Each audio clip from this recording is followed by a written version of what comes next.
I think we'll get started. I haven't been to a couple meetings because of being busy with some other meetings and whatnot, so I'm happy to be back tonight. I'm going to introduce Jason Thompson. He's a officer investigator with the Wade Park Police Department.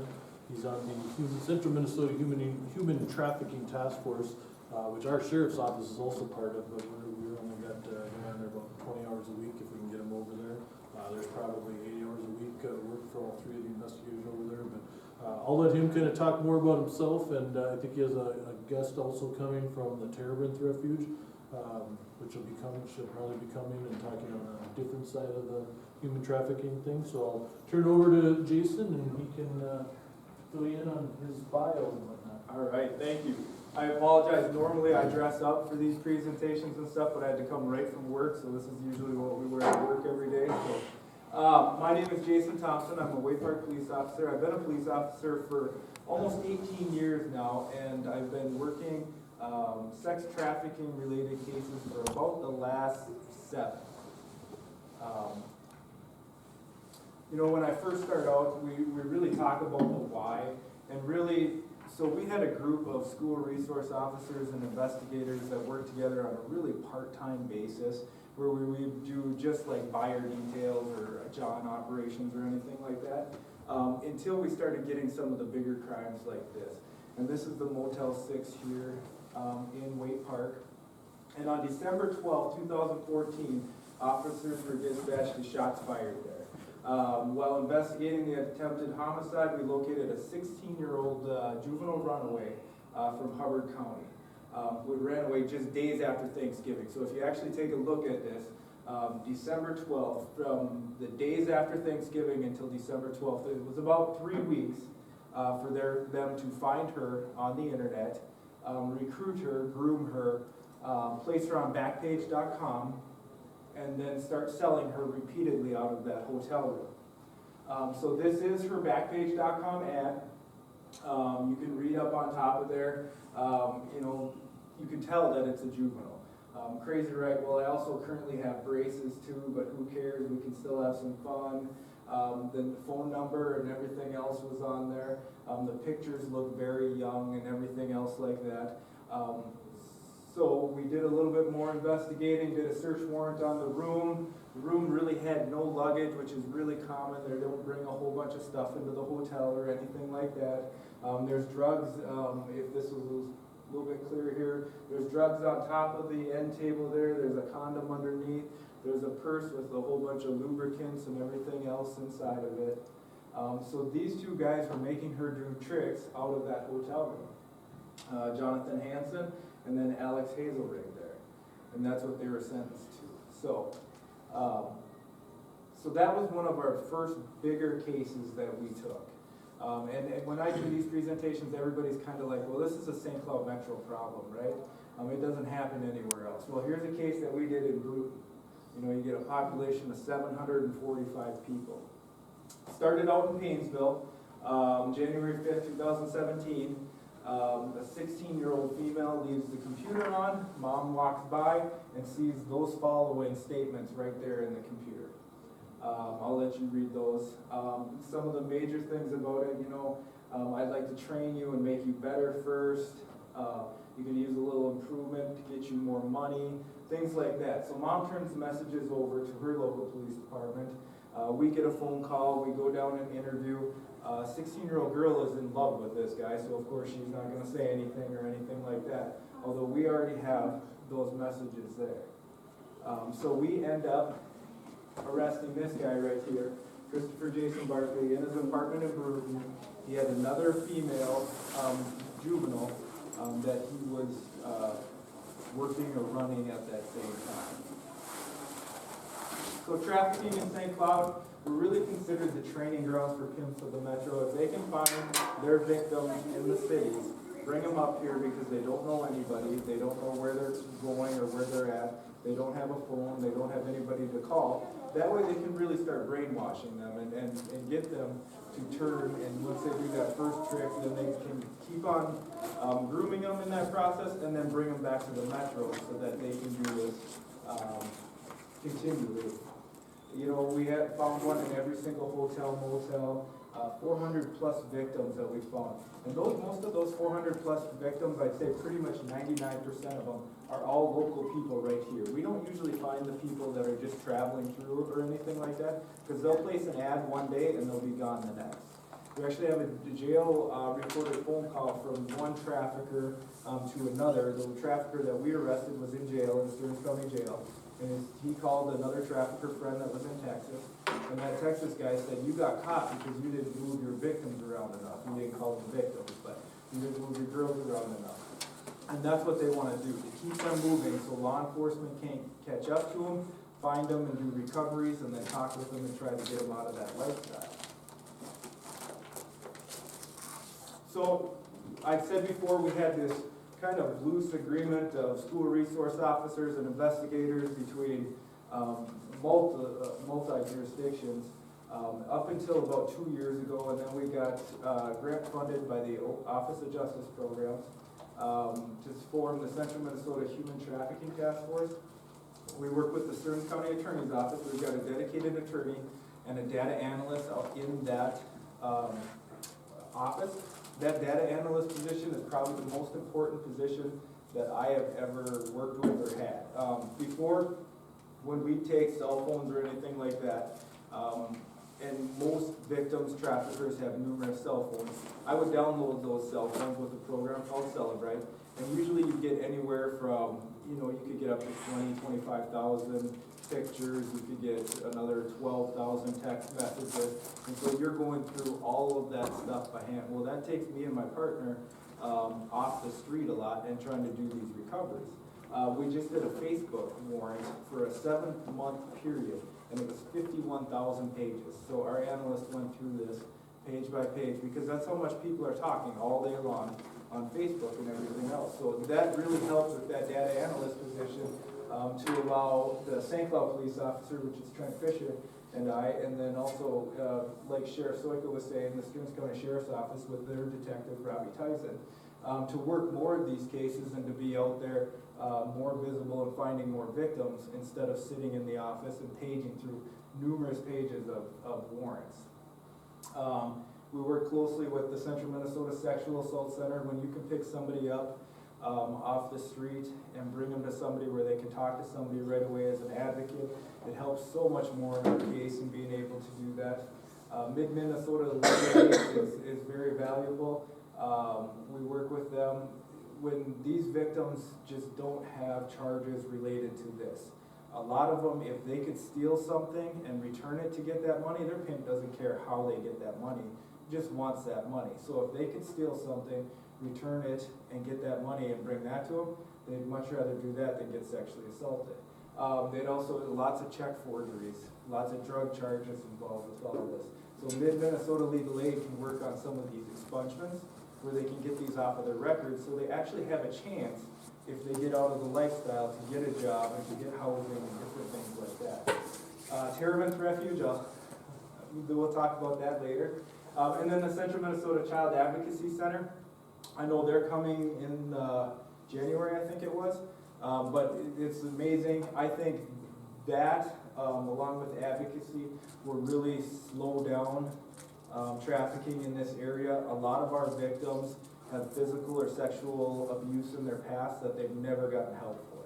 So with the Child Advocacy Center and being able to get the medical and the therapy right after will really help us in the future. And I'm going to fly through this kind of quick here, so I apologize.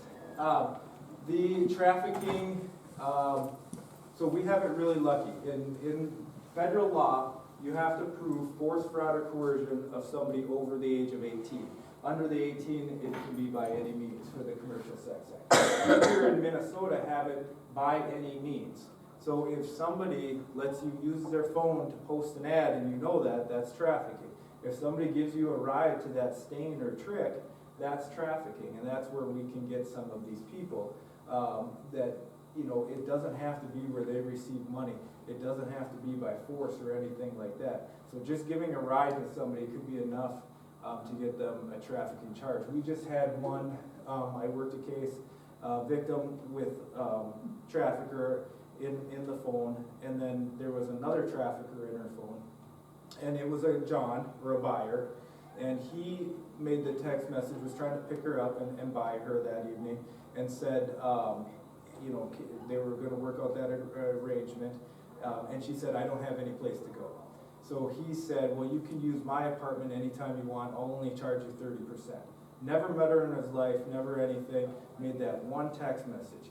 He's in prison right now for 28 months for that one text message for that, because that was trafficking. He was trying to provide a place and take 30%. So what do the realities of trafficking look like in our area here? About 90% of the people have a pimp. The ones that don't, I would say, will get one shortly. A lot of them think it's safety or security or something like that from other pimps or from other people, but it's not. The 95% physically or sexually assaulted, we see that every day. Every victim that we talk to is pretty much says they were sexually assaulted as a child, never got over it, anything like that. Chemically dependent, right now our heroin is so pure in central Minnesota here, and it's being cut with fentanyl, and now carfentanyl's coming around and stuff, which is killing a lot of people. I would say all of our victims that we talk to are chemically dependent, because how could you do this sober? You need something to mask or something to dissociate or anything like that to get away from some of this stuff. Couple other things up there. The average age of first exploitation is 13 years old. That's across the country. You know, younger or older. I'm working with one victim who was 12 when she started. She was sold for crack cocaine by her parents. She's 47 now, and this is how long she's been doing this, forever. And so trying to get her out of it and into a job with no references or anything like that, how do you do that? How do you get a job? How do you do anything when you've been forced to do this your entire life? It's hard to see, but there's a triangle there. And so economics 101, you take away any portion of these and we wouldn't have trafficking anymore. So we'll talk about the victims or supplies. So the supply, a lot of the victim identifiers, you know, that we see, a lot of the ones that we see are signs of violence, lots of bruising. New things is a lot with our younger youth or our juveniles. If parents start suspecting, or they start coming home with new phones or new clothes, or nails are done or hair is done, that's kind of a big clue for us. Suspicious tattoos or branding, we're starting to see some more of that, where they're getting some of the different tattoos and stuff, and I have a slide coming up on that. Homeless and chronic runaways is really big, and I'll talk about that in just a little bit here. But past sexual abuse. Our high-risk populations, runaway youth is probably our really big ones. That's where we're finding a lot of our younger kids, is through looking for our runaways, chemically dependent. And our recruitment locations, big ones here, you know, like I talk about, shelters is obviously big, and I think a lot of people think, you know, that's pretty common there. We just took a victim to the bus station. She was getting out of here, wanted to get out of the state, took her to the bus station. We were standing right next to her, and two different guys were like eyeing her up and everything. We put her on the bus to get her out of the state, and literally these guys started picking her up right there on the bus. So we ended up calling down to Minneapolis and getting them kicked off the bus. But it's just people standing around the bus station, riding the buses, doing things like that, trying to pick them up. Libraries is really big. The public library in St. Cloud was really big because a lot of our youth don't have cell phone plans. So they're going off Wi-Fi. So where do you get free Wi-Fi but the library? And if you ever drive by the library, sometimes look outside on the benches out in front or anything else. You can see a lot of people just waiting out there and everything else. We work closely with the Stearns County homeless outreach people, and they keep a close eye on the library and call us over quite often. Obviously, exploitation locations, trap houses, drug houses. We really forced it out of motels and hotels. We did a lot of buyer details in hotels and motels, and now we can't get guys to come to hotels and motels anymore because we've done so many stings and everything else that we've been forced to kind of change our tactics and go to apartments and houses and car dates and everything else like that. You know, I think massage parlors is big, and we have a few slides on that as well, but just to talk about our massage parlors in the area here. So, I went to a training put on by the Dallas Police Department Vice Unit, and they started looking for juveniles that were in this lifestyle or being trafficked within Dallas, Texas, and they found 6 in a year. There's gotta be more than 6 in a year. So they started looking at their high-risk population, and they said if you run away 3 or more times in a year, you're 80% more likely to be trafficked. So they started looking for those runaways that have ran away 3 or more times. They were up over 100 that next year. So we started this protocol here in Stearns County. There's a one-page sheet that if any juvenile runaway is found or anything like that, they ask them the exploitation questions and everything like that. You know, where have you been? How did you get money? How did you get food? Was anybody doing anything to you? Those types of questions like that. So every officer in Stearns County asks these questions, and then they forward them to us.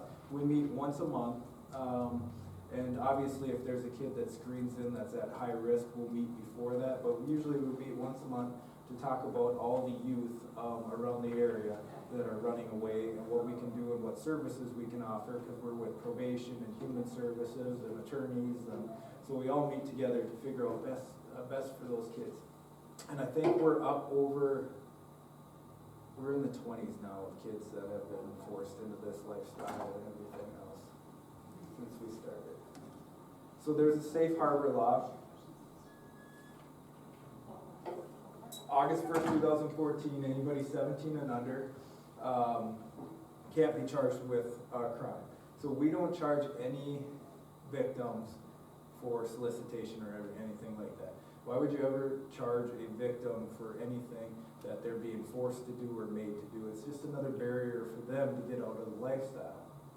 So we kind of took this another step, and yes, you can get services for somebody 24 and younger, but we don't charge anybody, and then we get them to Terrebonne, and then they get lots of services, so that's good. Here's our state map for Safe Harbor and services, and our navigator is up in Lutheran Social Services up in Brainerd, but we have so many services here that we usually use either the Sexual Assault Center or Terrebonne to help with that. So we have traffickers. Here's just like a small portion of the traffickers that we've arrested. So I mean, it could be anybody, right? For the people out here doing this, there is no really one true trafficker like that. I do see, you know, there's 2 types of pimps. There's that Romeo pimp that's kind of boyfriend, girlfriend, you know, picks up that runaway, treats her to nails or dinner or gets her hair done, treats her like a princess, and then starts asking her, hey, I'm out of money now, can you help me do one thing? And maybe hooks her up with one of his friends for money, and then after that just keeps on selling her to different random people. Or there's the gorilla pimp, who really controls his victims with force, lots of physical violence, everything like that. I would say most of our Romeo pimps turn into gorilla pimps anyways after a while, because after a while these victims do start to fight back. They do start to see that, you know, that they don't want to be in this situation or anything, and so then they will get forceful and assault them. You know, a lot of our grooming identifiers, we see a lot of gang. I know I just did a presentation with the Sexual Assault Center. They see a lot more familial trafficking, but we see most of ours that we see on the street are among gang members. And so gang members and drug dealers or gang members used to sell a lot of drugs, and they still do, but when they sell drugs, you have to go out, you have to get that shipment, and then you have to bring it home, cut it up, and then you have to go out and sell it. And are you selling to a CI or an undercover cop or anything like that? It's very dangerous. And then they run out. And then they have to go back and find another shipment and bring it back and do it all over again. When these guys can groom a victim and get them to continually go out, they don't even have to be with them. They can just send them out and they'll just keep bringing money back and they can send them out 6, 7, 8 times a night, 365 days a year, and they never run out. So that's what we're seeing a lot of, is the drug dealers who are thinking they're profiting more off of this, and it's less dangerous for them because they never have to leave. And they kind of made like a hierarchy where you have trafficker, and then you usually have the victim who's been with them the longest, is usually called the bottom, and she watches the other girls in the stable, it's what it's called. And so that trafficker will put another level of protection, so it looks like that bottom is the one trafficking, but it's actually somebody above that person as well. You know, we'll talk about tattoos. Live in hotels or motels. We see a lot of people traveling around. They may not do their acts in the hotels or motels, but they'll live there. You know, invite the victim to travel with them. So that's kind of big, so they can move them across the country and everything like that. We have a program called Spotlight, and we can punch in any phone number, and it will show me all the ads associated with that phone number for prostitution ads. And so we can literally follow our victims from here. They'll go usually from St. Cloud, maybe down to Florida, and then over to Texas and California, and then they'll make their way back up to St. Cloud for a little bit, for a couple of days, and then they'll go out again, or they'll drive and they'll go over to Fargo, and then down to Sioux Falls, and then into Iowa, and then back up here. So they're constantly moving around, and we can follow them with that program. And that's really the tough thing. So you talk about juveniles, we can do a lot of stuff with juveniles, right? When you're an adult, you have a choice, and it's tough, and I don't like it because I think you know, but it's their choice, and they don't want to get out at that time, and we can't pressure them. So oftentimes we'll go out and we'll find the same person 4 or 5 times, offer them services every time, but we can't force them to get out or anything like that. And they're just, you know, eventually they're going to take those services, or they're going to take that, you know, we give them our phone number enough, they'll call, and then they'll want out and everything like that. So then we can arrange for them to get out and get to a safe place and everything like that. And if you have any questions at any time, let me know. So tattoos and branding, we said this was really big. You know, you look at the crown there on the side, or a name, or right in the lower right there, it says break a bitch, and then it's got some money and everything over there. MOB is money over bitches. That's a big one, with the dollar signs and everything like that. So here's what I talked about, the buyers, John details. So we place the ads on certain social media sites. And then these guys think they're talking to these victims here, but they're actually talking to us. You know, usually once we place an ad, it's about 90 seconds until we start getting phone calls and everything like that. It doesn't take long. There's actually somebody always on the computer, no matter what time of day, looking to purchase sex. So we get a lot of people that call and text. So I leave this one on here just because Backpage.com is shut down now. But I leave this one on there just because this was St. Cloud back then. And there's some different things in here, like the third one up from the bottom when it says 2 girls special. That was usually a bottom training a younger girl. So it was very easy for us to go and find that ad and then contact it and find out where they are and do a victim recovery on it. Until one day I came to work and it said Backpage has been shut down and censored and everything like that. That was April of 2018. And if the federal government would have asked any of us in law enforcement, hey, we're going to do this, we would have said no.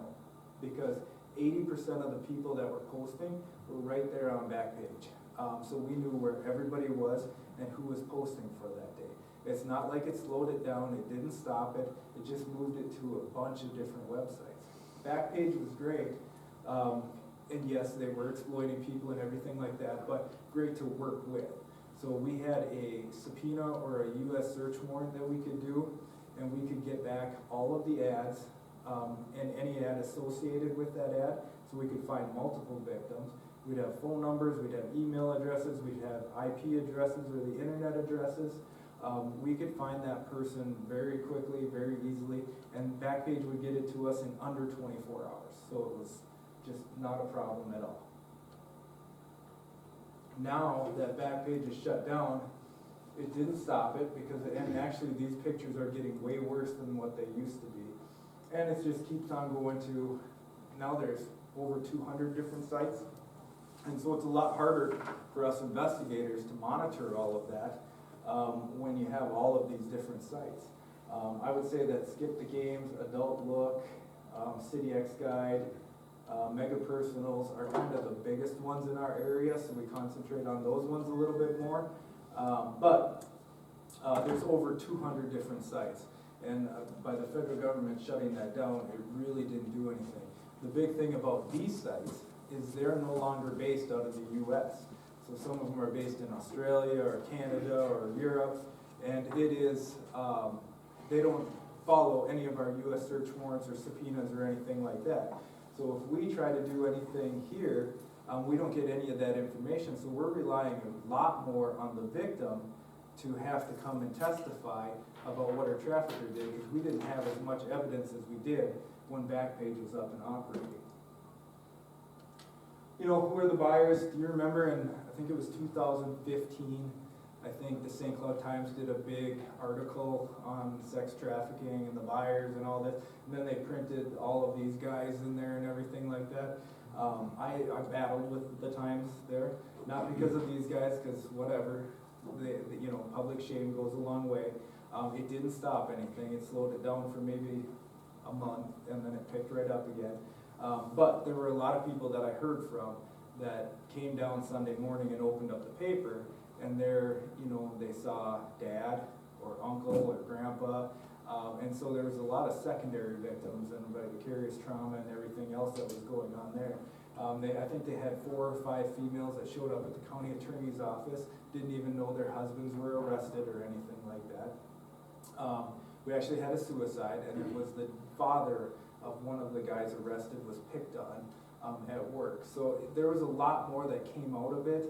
I'm told that they're gonna do another article like this in a couple months. So we'll see what happens after that. But, you know, you look at it, typical 45 to 55-year-old white male, has a lot of money, has a wife, has a kid, everything like that. Our busiest times, I thought when my chief said, okay, you're gonna work on this task force, and I'm like, oh, we're gonna be working a lot of nights. Our busiest times right now are right at lunch, and then right before, like 3, 4 o'clock in the afternoon, because that's the only time that these guys can get away. So they'll take their lunch break, they'll call us up starting about 10, set up a date for over lunch, and then go back to work, or call us up starting at about 2, and then set up a date for on their way home, because they say, well, I can't get out after I go home to my wife. She'll be suspicious if I don't show up or if I leave at night or anything like that. So really our busiest times are during the day. This is just a map of the different locations where we've arrested buyers. And so you see people are driving from a long ways away just to come here and purchase sex. They think it's easy, they think it's, you know, like the one up in Duluth. He thought, well, I know Duluth is doing stuff, but he didn't know St. Cloud was. The guy down in Rochester was on his way up to Thief River Falls to go deer hunting and thought, oh, this is about halfway, I'll stop and purchase sex. And so it's kind of all over from the area that it's coming. So I believe that slowing this down or doing demands things is the easiest way to stop this, because if there's nobody or if everybody is too scared to purchase sex, then traffickers will take their victims and move on. They're not going to stay around an area where they can't make any money or anything like that. But if you look at the right, this is one of the cleaner conversations that we have. And we have a program that documents all of the text messages and phone calls and everything like that. But it reads from the bottom up. And the person wrote, are you available? I put yes. He put bear an option, which means no condom. For BJ or FS, FS is full service or sexual intercourse. So there's kind of their own dialogue and everything else that they know, and they research before talking. He put both, and then he put clean, good-looking, 31 white, who cares? Sure, 120, okay. That's what I put, $120 for that, full bear, right? And I put, yeah, so that's a deal. That's a sex act for money, recorded right there. So that's solicitation of prostitution, and then the intent is when he shows up that he gets arrested. So we use whatever place we're using, and when they show up, we arrest them at the door, and usually they have a smile on their face because they think they're there for something different. We've had people faint in the hallway, we've had one person defecate, we've had just different things. So that person gets arrested at that time.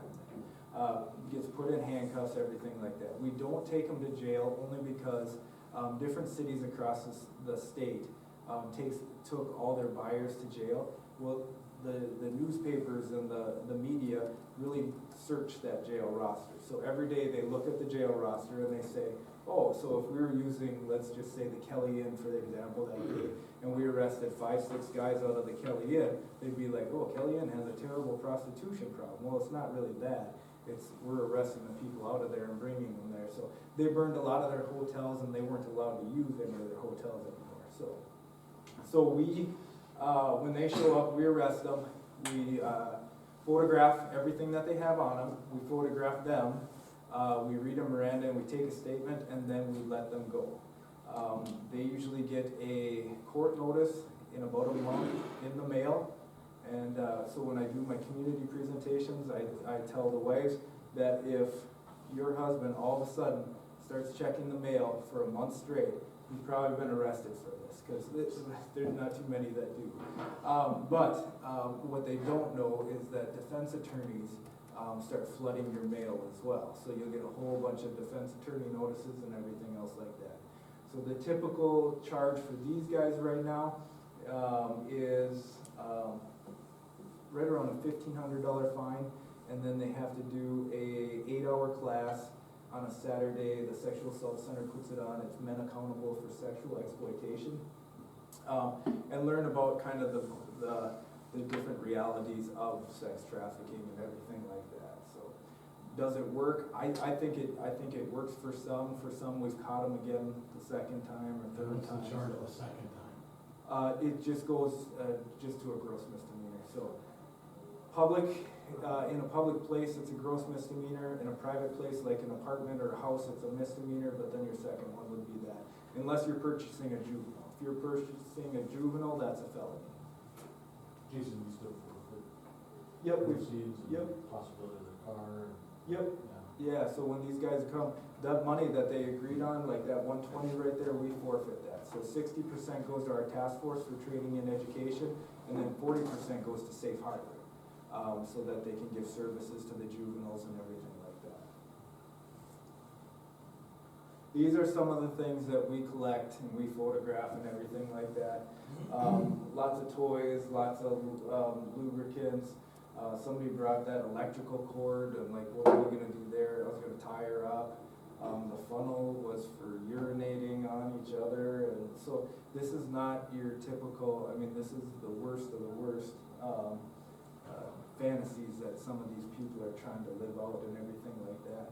These are some, I keep on grabbing some just tame ones. There's a lot worse that we get from these guys.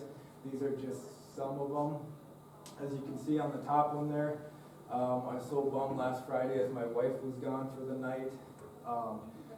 And so he was looking to, and that was a Friday night thing, and I was like, no, I'm not gonna do this on a Friday night. So but we did get the guy later that next week. He decided to show up. I like the last one there. Can I ask what side of town you're on? Second timer here, also as my first, was not a very good experience. Neither was this one, because he got arrested again as well. And that's really important, I think, because so many of these, there's so much more that goes with these. So right now we see some of our gang members post ads. There is no female, but they are there when these guys show up just to rob them. And so they rob them at gunpoint or anything else like that. And who's gonna call into the cops and say, oh yeah, I was doing this, I was just robbed. Well, what were you doing down here in this location? And they're not gonna say it. So we have a lot of crimes that go unsolved, but we talk with these guys.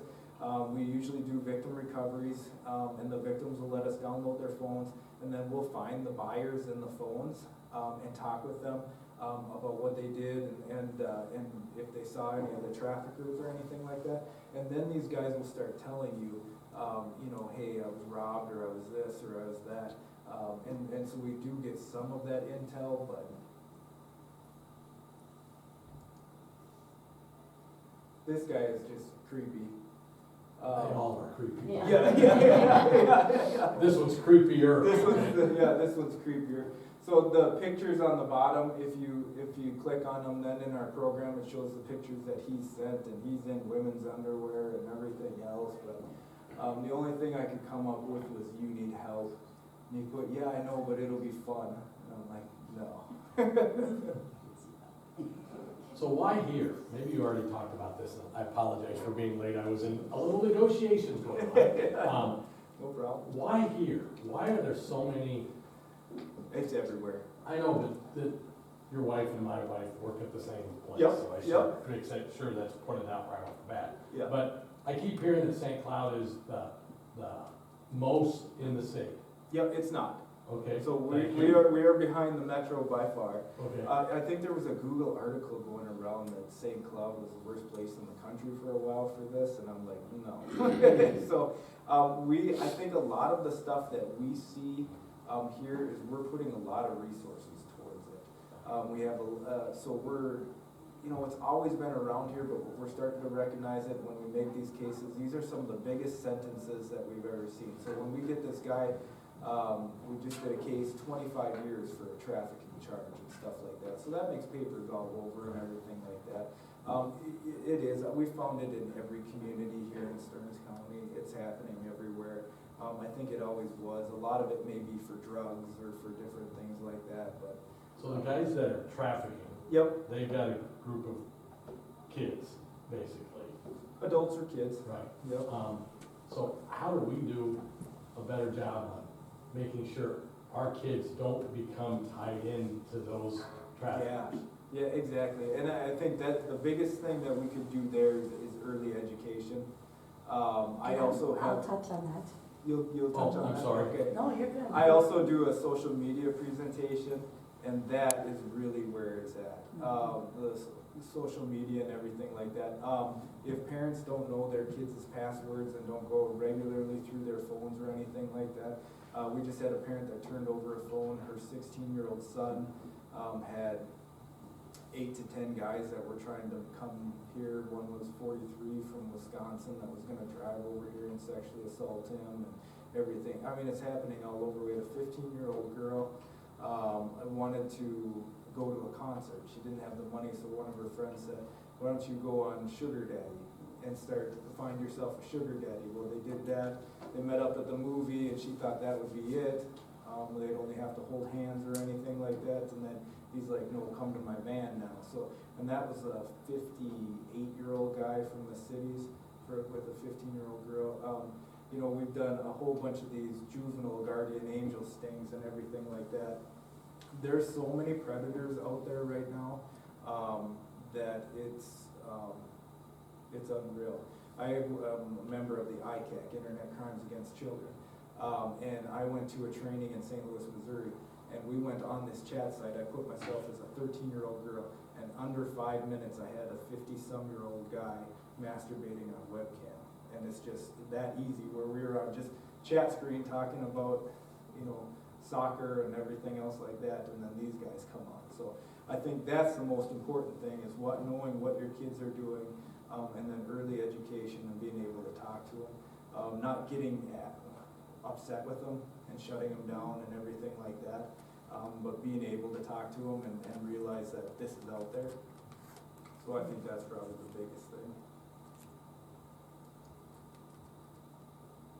Then we have these illicit massage businesses. We have 11 of them in St. Cloud and Waite Park. We have shut down 5, and we're close to our 6th one here. that we just went in and talked with the owner and everything like that. This is the most organized crime I've ever seen in my life. This is usually either a gambling debt or something to the Chinese mafia where they're taking either the wife or the daughter, bringing them over to the US, usually through New York or California, and then sending them to different locations. Usually about every 3 months they'll transfer. So the one that we recently did there, she was in California, then down to Texas, then to Chicago, then to Minneapolis, and now up here. And then we shut it down. And they just keep them moving so they don't get caught, they don't get familiar with their surroundings or anything like that. All of the money is going back to China, so it makes it very hard for us to follow or anything like that. And so it's billions of dollars that they are funneling back. But, you know, some indicators of this, you'll see it, we'll set surveillance on it, it'll be only guys. We've had one where we set surveillance and a female tried to go in and she came out in under a minute. They were like, nope, nope, get out. And so it was only guys that were going in, locked front doors, you can't see anything inside, drapes covering, prices below. And usually some of the victims or people in the massage parlors are living in the back. You know, the same thing that we see with trafficking, the debt, the shame, fear of law enforcement, you know, fear of deportation. The crazy thing about this is there's lots of review boards and everything like that. So you get rub maps and AMP reviews and stuff like that. So these guys then, after they're done with their massages, they go on these websites and they rate or rank these girls that they have and what they offer and what they were wearing and if they got naked and everything else like that. So then the next person can go on there and find whatever they want and then go out there and go into that massage parlor. So when I started looking at our massage parlors here, our 11 were tied to 20 different states, 20 plus different states, and over 75 different massage parlors. So there are, if somebody owns one here in St. Cloud, they also own one in, say, Kansas and California and Texas. And then they just keep on operating those four, and then they send the money back overseas. So it's not like they just own the one here or anything like that. Usually the person who's managing or the mamazan or anything like that used to be the victim, and now she is running it, so she gets a little bit more pay, and she doesn't have to do the sex acts anymore or anything like that. So if there are 11 that you know of, and we've got 6 out of business, why don't we have the other 5 out of business? These are really long cases. You know, when we typically do them, we'll set surveillance, we'll wait for these guys to come outside, we'll ask them what happened or anything like that. Usually these guys are pretty honest because they're not going to get charged or anything like that. But then you have to start looking into bank accounts and doing everything so you can try and get the money forfeited and everything like that and find out. Surveil them back and forth between houses and everything like that to see where they're being kept and everything, so.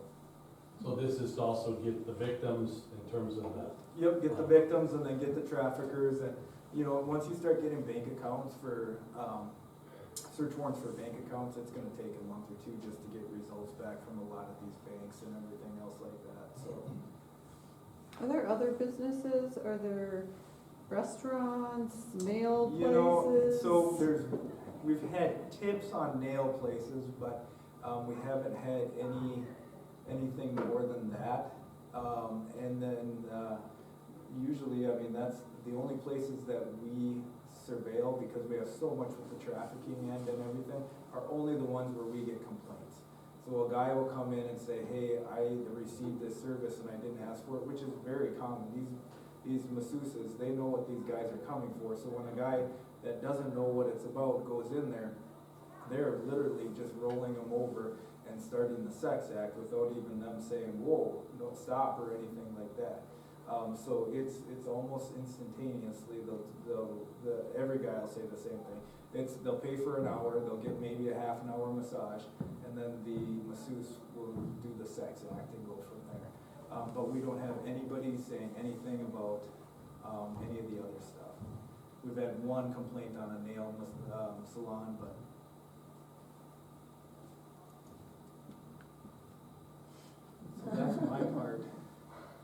Any questions? We went through it really quick. It's sad. Perfect. What's that? It's sad. It's very sad, yeah. Yeah, and I was talking with Sheriff Soika here today. You know, we've been in operation for about 2 years now, and I don't think it's getting any less. In fact, I think it's busier, but I think it's busier because community is starting to realize it more and see it more, so we're getting a lot more tips from, we get tips from law enforcement, probation, everything like that, but we're starting to see some more citizen complaints and stuff. And so if you have something in your neighborhood that you may see, we're not gonna know about it. If you see the short-term traffic, is it trafficking or is it narcotic sales or anything like that, just call and we'll sit there and we'll know. Have you seen, or is there any truth to the ads, you know, the take a ticket type ads about, looking for a summer job, $500 a week or whatever, without really a lot of information? I've seen that, and I have teenage daughters, so Yep. we've talked about that as being, and somebody saying that was a sex trafficking. You call because you're a young kid who's trying to find some money for going to the Yeah. mall, and so Yeah. is So, that a real thing in the area, or is that? no, I've gotten many complaints on that. I've looked into it. However, you gotta call in and you have to actually go in for an interview. Oh, So okay. we can't, and we would never send a young kid Right, to yeah. go into an interview or anything like Yeah. that. So that's about where we stop. We still Okay. try and look and sit surveillance and watch where they go and everything like that.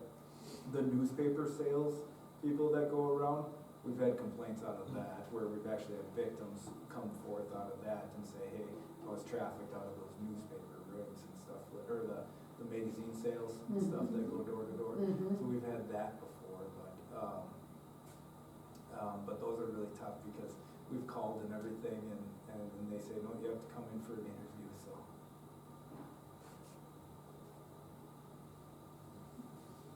Yeah.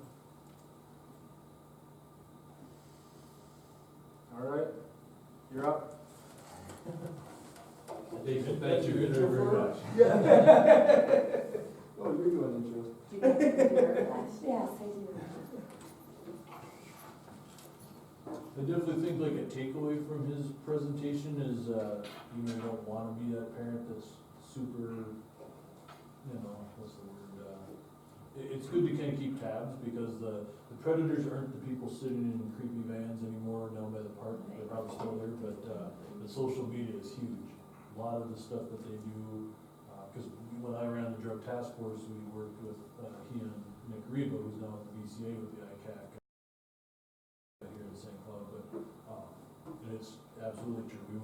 We would do hotels to the point that nobody showed up at hotels, so then we'd borrow some empty apartments and do in-call, and they would come no matter what. I know we arrested some girls from Texas that were just literally up here for the 4th of July to visit their family for a week, and decided this was a way to make some extra money, and it's before they went off to the family picnic. It was very odd, but social media is huge, so I mean, if you don't at least keep some tabs, I think that's important to, again, you don't want to be that all-intrusive, push the kids away, but, I think that's where it's going. I don't think we're gonna see a lot of the stuff that we see now because it's really dangerous.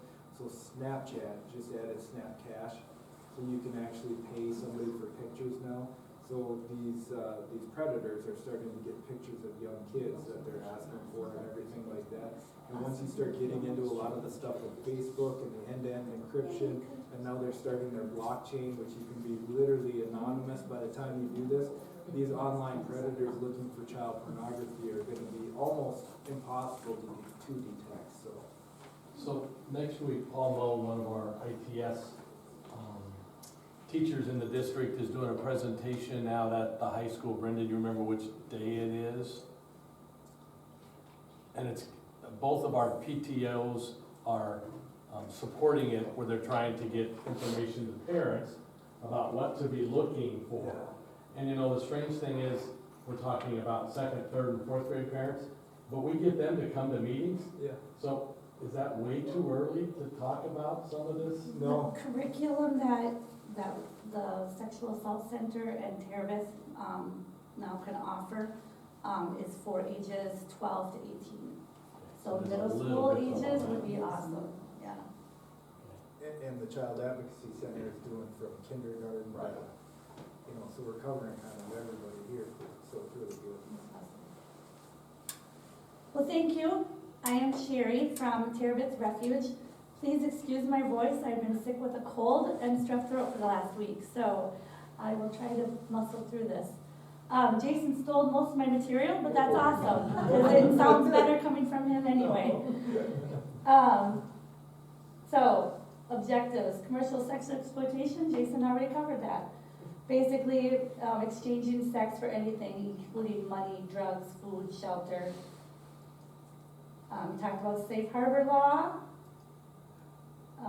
Working definition of exploitation could be survival sex, exotic dancing, pornography. Victims under 18 will no longer be prosecuted.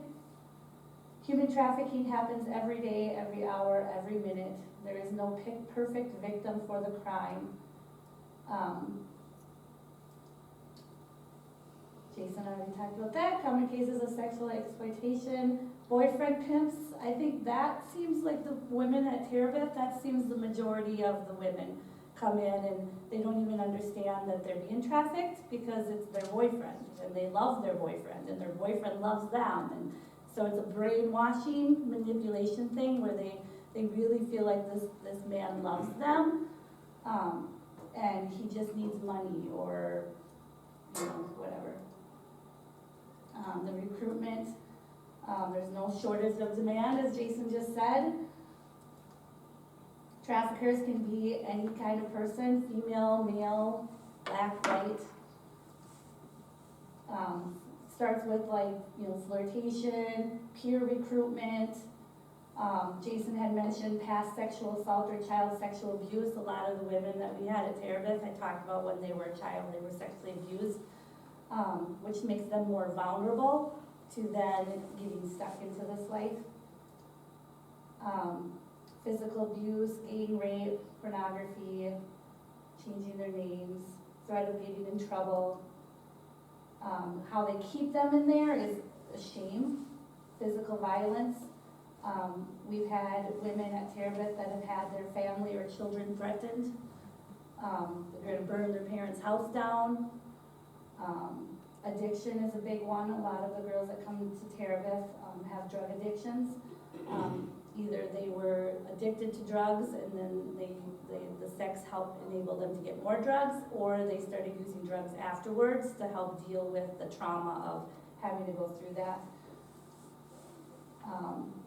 So usually most people have a support system, family, school, friends, mentors. You get into the life and then you find all those kind of go away and all your options start to go away too.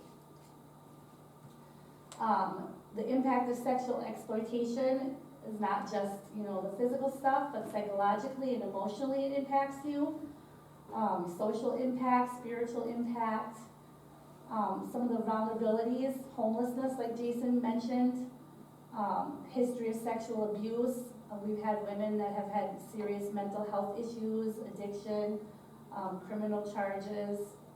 They were in maybe foster care and they're now aging out. They have no place to go. What are they gonna do? This was from 2018. I don't know if that's probably old news, but. So anyway, Terabith Refuge is a Christ-centered nonprofit shelter. And we're also a transitional home that brings hope and provides strength-based trauma-informed healing and holistic services for sex-trafficked and sexually exploited women, transitioning them from bondage to a life of health, stability, and independence. We currently only serve women, and we only serve women 18 and over. So our shelter bed consists of short-term come and go. They can stay in shelter for up to 90 days. Sometimes they just are only there for a week. Sometimes they're there for a month. Sometimes they leave and then they come back. And then they leave and then they come back. But they know that when they're with us, they're gonna be safe. They're going to be provided for, they're going to get food, they're going to get medical care, they're going to get help getting away from their addictions. They get case management and they start to build trust, because a lot of these girls don't have trust. like, who are they gonna trust? There's one particular woman I can think of, it probably took her probably about 6 months to be able to kind of open up and finally start trusting some of us. Transitional, so let's say they've been there for 90 days and they want to keep working our program. They want to keep going through the program, they want to keep working on education, all that kind of stuff. And as long as they're following our guidelines and our rules to our program, they can sign a contract and they can stay with us for up to 2 years. Through that time, we help them, some of them don't have high school diplomas, so we help them get their GEDs. We help them go through an employment program, learning employment skills, how to communicate with other people, just basically employment readiness, how to write up resumes, how to do an interview, get a job, and then how to save up money to be able to afford this lifestyle and get their own place. We just this October, had our very first graduate who graduated out of our program and is working full-time and has her very own apartment, so super exciting. These were a lot of the things, so we opened in April of 2018, is that right? Yes. Really small print, but those were some of the things, but as of currently, we have had 320 crisis calls. So we have a crisis phone that women can call if they need like a place, like they want to come. They need a place to stay, they want to come, they need help. So since we have opened, we have had 320 people call looking for help. We have served so far 51 women along with 4 children. 9 women have felt safe enough to work with law enforcement. And I have to say the women that do come with us and know Jason absolutely love Jason. They feel comfortable with him, and that's not often with police officers. If a police officer would happen to come to our door, they run because they're scared to death of police officers. But they feel, the ones that have worked with Jason feel really comfortable with Jason, so good job. We have had 30 women participate in our employment program. And then we had our first graduate transition to her own home. So Terabith Refuge really works on a holistic approach, because you can get these women off the street and into a shelter, but that's not really maybe going to change them or help them set them up for the future. So we want to heal the whole person, so their body, their mind, their soul, and their spirit. So when it comes to the body, we're talking about like their physical health. So they want to have a safe place to stay. We have security cameras all over our property. They're not supposed to give out the address. We're supposed to be a private location. Trauma-informed care. We have an RN that's on site twice a week, and she's on call whenever we need her. We talk to them about nutritious eating, getting them exercise program, physical care. Some of these women haven't been to doctors for like 2 or 3 years, or haven't been to a dentist in like 10 years. And so right away, that's where we're like, okay, we gotta get you insurance for one. A lot of these girls also come in with no driver's license or ID. So now we have to get them an ID, we have to get them insurance, we have to get them to a doctor. And most of them have some kind of physical womanly problems that they need medication and stuff for. And then we also offer recreation and leisure, because I remember one day I brought in beanbag and ladder ball, and some of them have never played it before. They've never played stuff like that.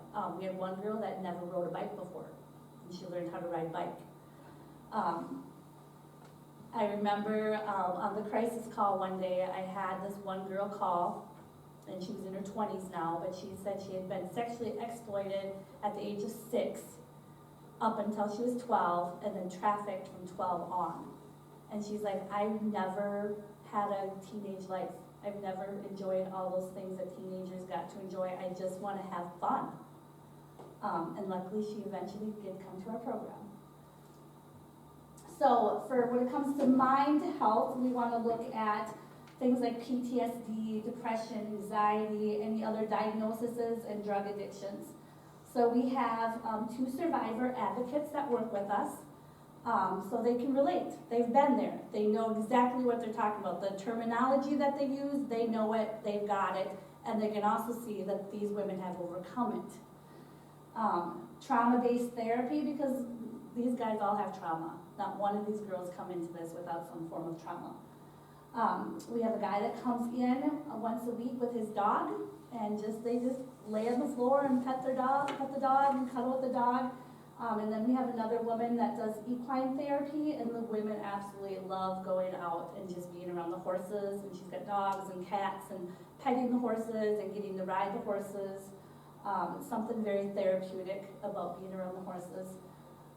We offer a sex trafficking education program that's offered, it's called Elevate. And so one of our survivor advocates does that group with them, and that is a mandatory group that we make all the women do. And it was amazing. Some of the girls that came in that were like, well, Jason said I should be here, but I don't think I was really trafficked. I think it was just, he's just my boyfriend, but he's not my trafficker. And as I started going through this class, and they were seeing and connecting things, they were like, oh, maybe he is my trafficker, and maybe I was being trafficked. And for them to finally, get out of their little box and see the big picture of everything, it was really cool to see them. And chemical dependency, a lot of our girls come in with drug addiction problems, which is really, unfortunately, the women that come and then go and then come again, it's usually because of the drugs. Because they can go without for so long, and then all of a sudden they need the drugs again. And so then they leave, and then they come back. For their soul, we want them to know that they are made in their unique selves, to discover and explore their self-development. So some of the young girls that have been in trafficking for a very long time, maybe they never knew they could be good at piano. Maybe they never knew they could sew. Maybe they never knew they were good at singing. They never had those opportunities to find out what they're good at or what their talents are. So we want to work on that. Helping them with their living skills, they don't know how to cook. They don't know how to maybe even make a bed or clean the bathroom. We had this one woman that we had to teach her how to brush her teeth because she didn't know how to brush her teeth. Education services, like I said, some of them don't even have GEDs.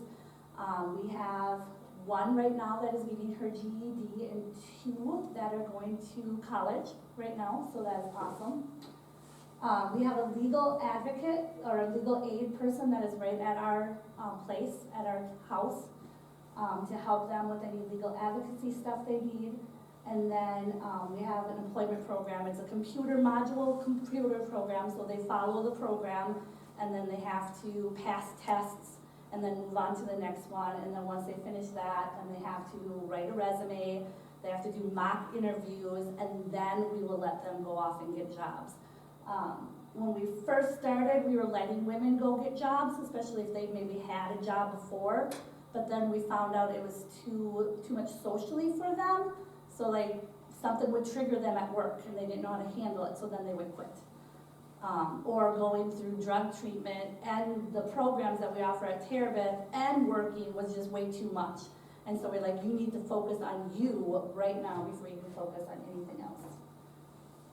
And spiritual health, we are a Christian-based organization, so we ultimately feel like God is the ultimate healer. And so opportunities to explore and relate to God without force. We never force them to go to church or force them to do any of our programs, but pretty much all of us there are Christians. And so they know if they want prayer, they can come to us for prayer. If they want any resources or whatever, we're there for them. We take them to church. For those that want to go to church, we're constantly loving on them, covering them with prayer. We do have a group that comes and does a Bible study at the house every Wednesday. A lot of the churches have let us join in on their event nights, like maybe it's a movie night, or one church let us go to the St. Cloud Rocks game with them, stuff like that. So I would say we have all of our women except 2 that are pretty much involved in doing stuff with the church and stuff right now. We had one woman who was it was a really sad situation, but her father actually was a pastor. And when she got pregnant, as she was a teenager, her father brought her before the congregation and outed her and kicked her out of the congregation. So her opinion of church and God was totally like, I want nothing to do with it. And before she had left, she was teaching a small group at her church and was in the children's ministry. So she had got right back into it, so it was great. Okay, so how can you help? If anybody is interested, I do have cards over there about Terabith Refuge. And then if anybody, we are a nonprofit organization, so we get funding through people like you guys and grants. So that's how we are basically funded, and we are looking at getting a permanent place, a permanent home. Right now our shelter and transition are together, and we want to have a shelter house and the transition house. So if anybody's interested, there's more information over there. But I also wanted to talk to you about the Not a Number course. So you were talking about youth, and that's where my heart is at too, because we can try to catch them and we can try to take care of them, but wouldn't the best thing ever be to prevent it from these girls ever getting into that? So there is a curriculum, and it's called Not a Number, and it's by a group called Love 146. And there are 4 people at the Sexual Assault Center that teach that class. I also teach that class. And it can be taught in the school system. It's not always faith-based, you can't. No, do it in it's not school. actually faith-based at all. So it can be taught in the school system and can be counted as health credits in the school system.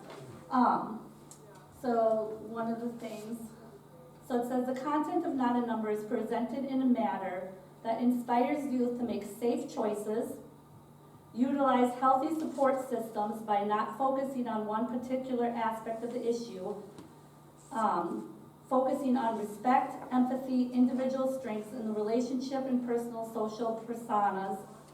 It's a curriculum based on a strong program theory is grounded in literature. Okay, here's lessons learned from the evidence-based curriculum are on dating violence, internet safety, sexual abuse, bullying, etc. I just taught this class to 14 youth, men and female. It was a joint class. And lesson number one is talking about what human trafficking and exploitation is. And for the youth that I taught it to, it was eye-opening to them, because they always thought a trafficker was a pimp that was wearing gold chains and, not to be prejudiced, but a black man or, something like that. And to understand that it could be a grandma, it could be another girl from your class, it could be, anybody. It was what? We talked about vulnerabilities and how vulnerabilities could be, maybe you were in foster care system, or maybe you have abusive parents, but maybe also you have really low self-esteem and you're looking for other people to make you feel good. And so you're looking towards that. This person seems like my friend. This person values me. This person's saying all the right things.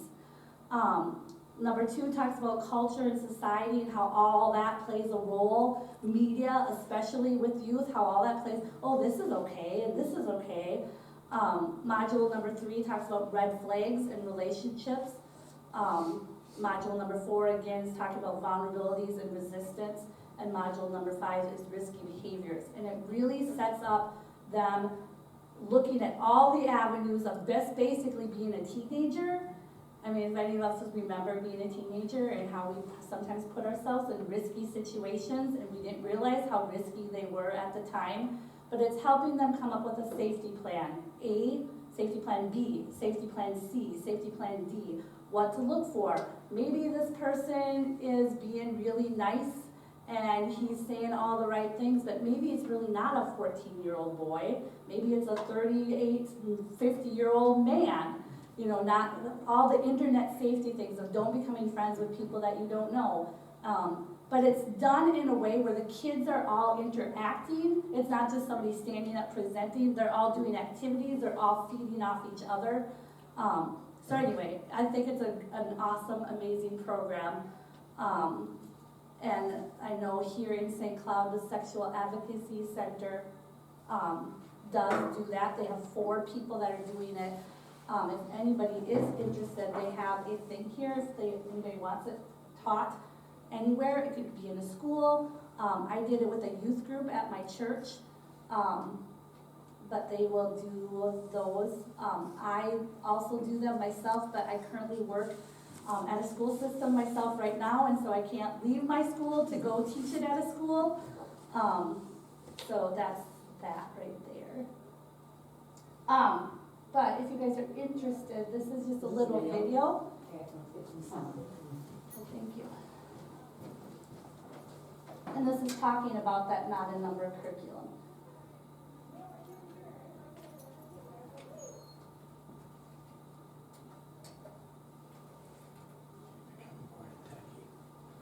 Good.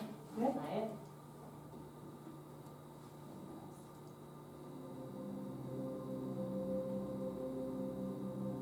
We have worked with survivors of child trafficking and exploitation for years, and through our work we've learned how children end up being trafficked. They tell us what happened and how it happened. They tell us how they were deceived. They tell us how hurt they are. They'll say, if only I'd known. Survivors of child trafficking all have their own unique stories, but the stories share a common thread. These children are vulnerable. They're vulnerable from living in poverty. They're vulnerable because they feel rejected. They're vulnerable because they feel unloved, because of stereotypes they feel pressured from, because of how technology can be used to target them. They're vulnerable simply because they're children. Traffickers know these vulnerabilities better than the children themselves. In fact, they count on that. And children, their lives can change in a moment. Love 146 exists because there are children who are used and sold like commodities. For years, we've journeyed together with survivors down the long road of recovering their childhoods, their hope, healing, and their future. But the reality is, we do survivor care because a horrendous crime has already been committed against a child. But you can't continue doing survivor care without asking, how do we stop this? What is the best way to prevent this from happening in the first place? We asked, what if the children had just known about trafficking? But the answers have come up short. A lot of research shows us that knowledge alone does not change the outcome. And these moments are complex. It's not as simple as just say no to traffickers. To stop children from being trafficked, we need to do something more. When a child encounters a trafficker, they are often at a disadvantage. They might see a friend, an ally. They see someone who they believe understands them. The thing is, traffickers don't look like what we see in the movies. Sometimes they look like you and me. If you don't know you're being manipulated and how to get away, you're trapped before you even know what's happening. So we have a strategy to equip and empower youth to protect themselves and their friends. Through prevention education, we give children the advantage. We teach them how to spot traffickers even when they don't look like you'd expect. We go beyond awareness. We give them the skills to stay safe. You've got to know your own vulnerabilities and what makes you a target. You have to know who's actually on your side and who really isn't. You have to know how a predator might approach you. And you've got to know what you'll do next. You need muscle memory in that moment. More importantly, you've got to know who you are. That's what makes you strong. When you love yourself, when you know your own value. When you draw upon your innate resilience and creativity. That's why we created Not a Number. It's an in-depth prevention program informed by the experiences of survivors and written with the help of some of the leading anti-trafficking and child protection experts. We're training teachers, social workers, and professionals to help children develop the skills and agility they need to respond in unsafe situations. We're going through these situations with the kids, thinking through the scenarios, planning their responses, and they actually get to act it out together. So they'll know what to do in those critical moments. So far, we've seen some amazing results. Children have come back to the group and shared how they've been able to avoid potentially dangerous situations. How they're now able to see and empathize with friends who need support. We know that reaching children with this program is a powerful way to keep our children safe. For too long, many of us in the anti-trafficking movement were responding to what traffickers were doing. We want to turn the tables. We want to make traffickers scramble to respond to what we're doing. We need to make it more difficult for them. Actually, we need to make it impossible. To traffickers, this is about making money, which involves the economics of supply and demand. Many organizations are working to disrupt the demand. We're working to disrupt the supply. And our stomachs turn at the word supply to describe children. Supply is a term for things like oil, or wheat, or steel, not people. But the traffickers see supply. We see children. They're not commodities. Not a price. Not a statistic. Not a label, Not a number.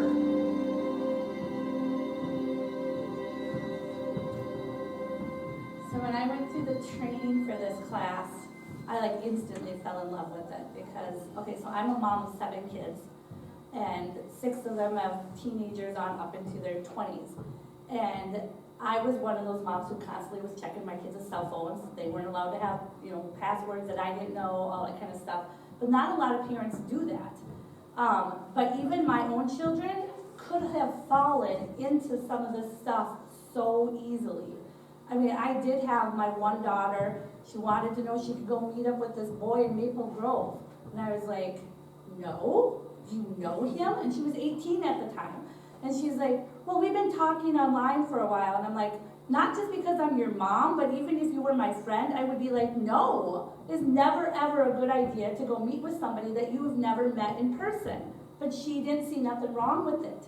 And she was brought up in my home, so this curriculum I think is awesome. I wish every school would offer it. But if you want more information on it, definitely contact Terebinth or the Sexual Assault Center, or like I said, I have information here and there. And they also have a great website that I can. Yeah, they do. They have an amazing website. So here is a tour of Terebinth's house.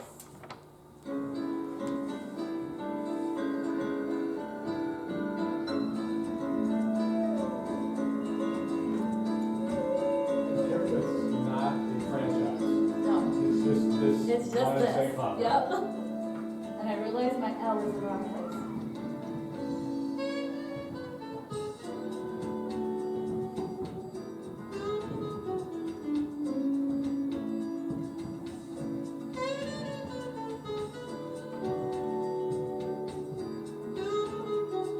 How many folks do you have there at a time? We have 10, but we try to always leave at least one bed open for a child, so 9 women and a child.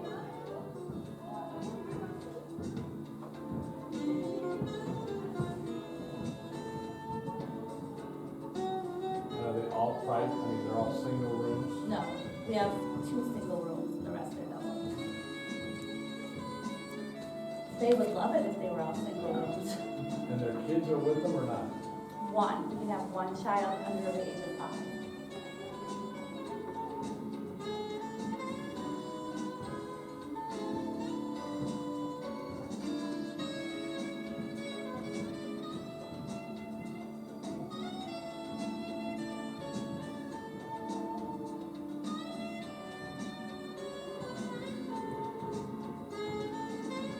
So as you can see, it's very homey. It's not like an institution. I mean, it's a home. It's actually a home. So And you're in a residential neighborhood. yes.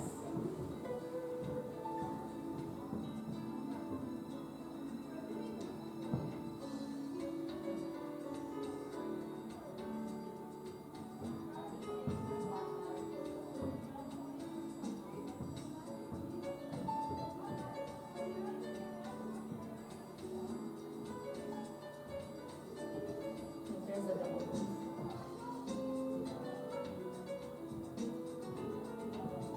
Sorry if I just keep quiet, they're all right No, there. you're good.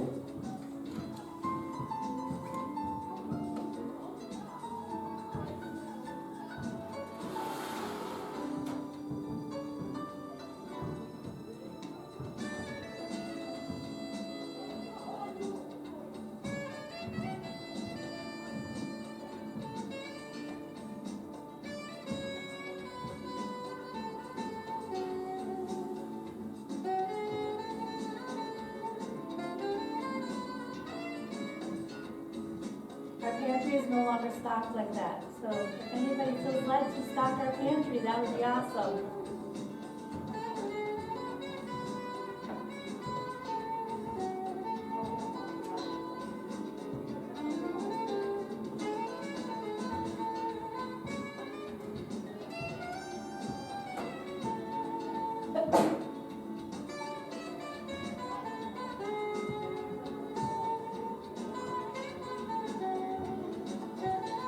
So we are always looking for volunteers.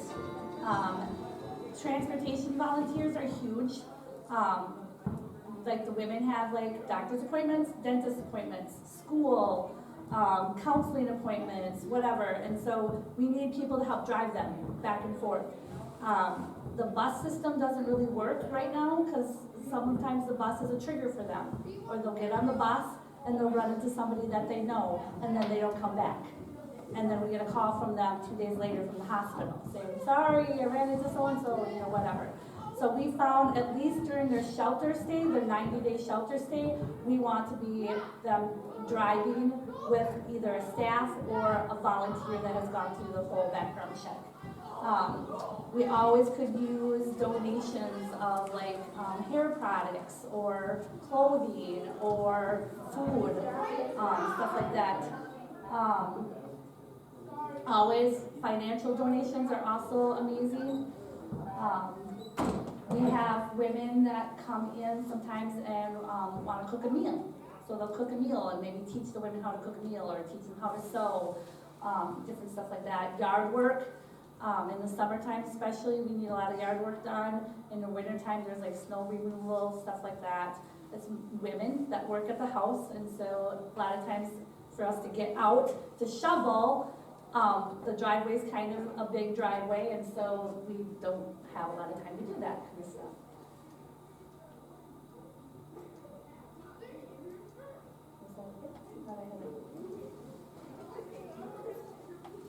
I have a question that I don't know if anyone in this room has an answer to. So if we have more and more people being sold, that means to me that there are more and more buyers. So what are we doing? Who are these people? I mean, I know they're everybody. They're 1 in 4 people that, you know. How do we find them? How do we teach them? Do we have to reach them when they're 12-year-old boys and they learn about sex trafficking violence in Minnesota is real. I think What you're about to to see that, might I mean, be we do a lot of encouraging. different Watch. buyer details and things like that. But I think What you're the about only to way that see we're gonna might be- really get something like that is harsher penalties. So if the state if it's a misdemeanor to purchase somebody, I mean, that's nothing. You know, so make them all gross misdemeanors, make your second one a felony. I guarantee if you start taking away like guns and hunting privileges and stuff like that from some of these guys, they're not gonna purchase anymore. So I think stiffer penalties is the way to do it. Well, that helps, but I'm talking about even the step before that. Like, what makes a 12-year-old boy become a purchaser? You know what I mean? Like, Entitlement. what? Entitlement. They think that's deserved to them and stuff. It's early education, and it's really tough. Education is great, right? But I've done presentations at, like, I used to be a school resource officer at ALC, and right now I'm seeing the students that I had then as victims and traffickers out on the street, and we did presentations there. So are you teaching them that, hey, there's another way that you could do this, or, you know, this is one way that people are making money, or, so you gotta be very careful when you're teaching high school kids about this stuff, because some people take it the wrong way and then run with it that way as well. So, but early education to teach kids about this, but that's what it is. Have you ever seen the power and control wheel on domestic violence? It's the same thing as that. They think they have the power and control that they can purchase somebody like that. But isn't it also an awful lot about making sure that all of our kids, whether they're male or female, have a relationship with somebody, Yep. have confidence in themselves, and we build that within them? That's the only thing that I keep going back to, is that's what we gotta do as educators, is keep trying to build that and make connections with kids. Because you go through a lot of those stories, and as you mentioned, something happened in their lives when they were 6, 7, 8, and they're dreadful stories. And we as a country have to do more to help our young kids, give them opportunities, and help those that need more help than we're currently giving them. I don't But I know. agree with this different penalty. I mean, if your face is on the front page of the newspaper because you got busted trying to buy sex, I think that would, maybe they just go deeper underground, I don't know, Yeah, but. you think, I mean, it changed the way we did things, so it did. It's a lot more behind computers, and it's a lot tougher because now they require more, they may require a photo, or they may require a specific, a lot of people will ask, hey, send me a photo with one finger sticking up and a newspaper from today. Well, how are you gonna recreate some of this stuff? So all we're doing is making it harder. They learn at the same time we learn, so, different approaches and everything, so. All right, I have one more video, and this is actually a survivor of trafficking telling her story. But over on the table over there, if anybody wants to be on the Terabith email list or newsletter list or any information about it, feel free to sign up. There's information about the Not a Number. I also have, this is from Safe Harbor, and it's a professional's guide to Safe Harbor. And basically on the back it says like red flags to look for. And then let's say you think maybe somebody's being trafficking, how to approach them and what kind of questions to ask without basically being really blunt. And then there's also one for parents. A parent's guide to Safe Harbor, what to look for, and actions to help protect your children so they don't get stuck in that. So that all that information is over there, and then here is Giselle's story.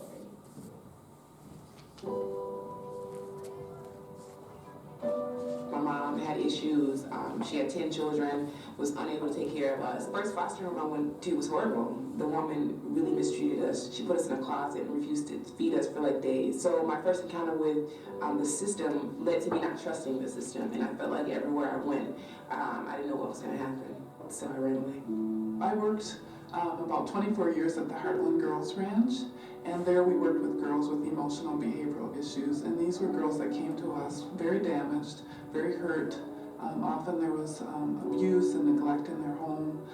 We experienced a lot of mental health issues that they were struggling with, and these kids were really needing someone who could nurture them and care for them, give them opportunity to discover who they were, to really build them up. I was 12 years old when I met Cece. I was a resident at the Heartland Girls Ranch. I had some success there, I really did. It was one of the programs where I connected with some staff, but afterwards there was no place to place me. Every foster home was like, she can't come here, she ran away, she did this, she did that. And so Cece at that time had got a foster care license for me to stay at her home. Joelle was a gal that I knew God had asked, and we felt very led to bring her into our home, the only foster child we ever had. I stayed at Cece's home for like 6 months, something like that, played basketball. A lot of good things were happening, but coming from a child who thought she deserved nothing, I shut down. And I went on a visit one time with family and ran away from Cece's home. I always talk about how my journey with Jabelle was always her running away. We stayed in contact, and I would be praying for her and just really concerned of whether she was alive or dead. At this point, I knew she was being trafficked.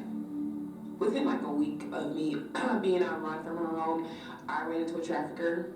Of course, he knew that I was homeless and knew that I was young. He picked up on right away. I was around almost 13 years old. Most children are that young and have no idea.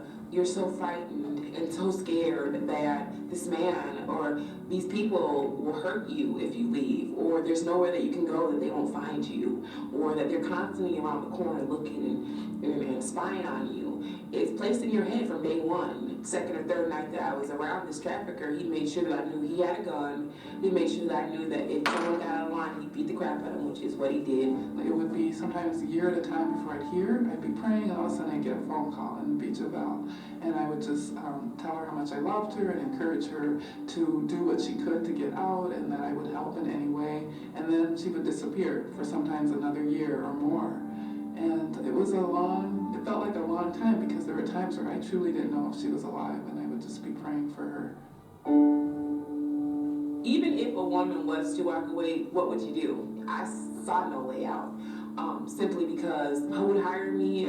how could I look people in the eyes and say, this is what I've been doing for the last 6 years plus? I was shunned. I felt like the scum of the earth. I felt like lower than dirt. And people, you could tell by the way people looked at me when I told them what I was involved in. Adults have often been kind of put on the shelf and figured, they should know better. They're adults now. They really should be able to take care of themselves and get out of this. And what people understand is when you have been a victim of all of this trauma and this abuse, and you've had that trauma bonding and that brainwashing, you're like a child.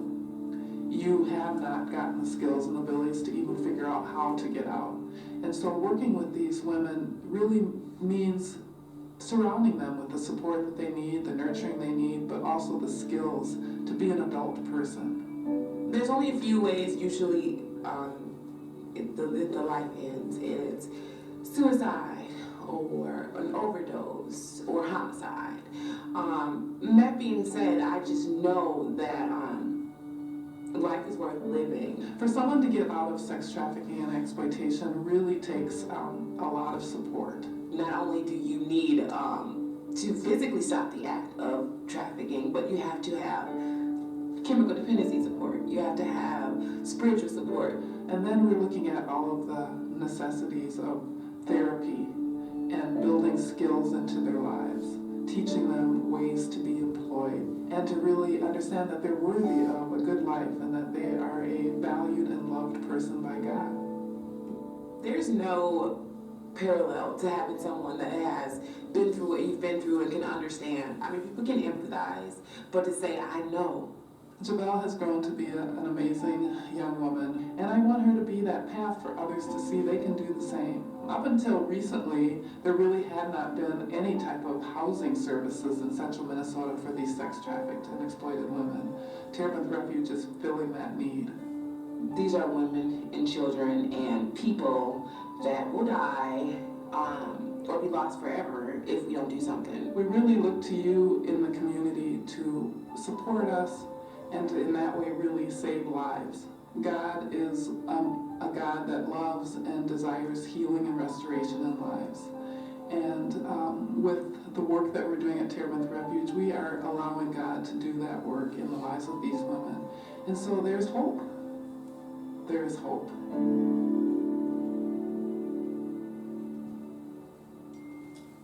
And that's all I had for today.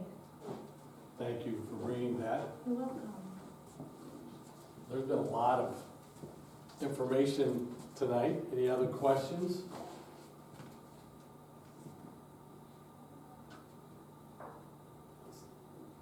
I don't know how you do it every day, so either one of you. So thank you for doing it, and thank you for sharing, and hopefully, I'm gonna look a little bit at that curriculum, because I think it's an area that we've talked a lot about. So anyway, something to talk about. And this will be viewable on Facebook, is that correct? That's our hope. We always go back to Josh and say, now make sure it goes online, so we'll do it. One of the things I can tell right now is it's got me on it just perfectly. Where you were standing, it might not, so, but at least we can hear it all. So, yep. Okay. Thank you all very, very much. Thank you.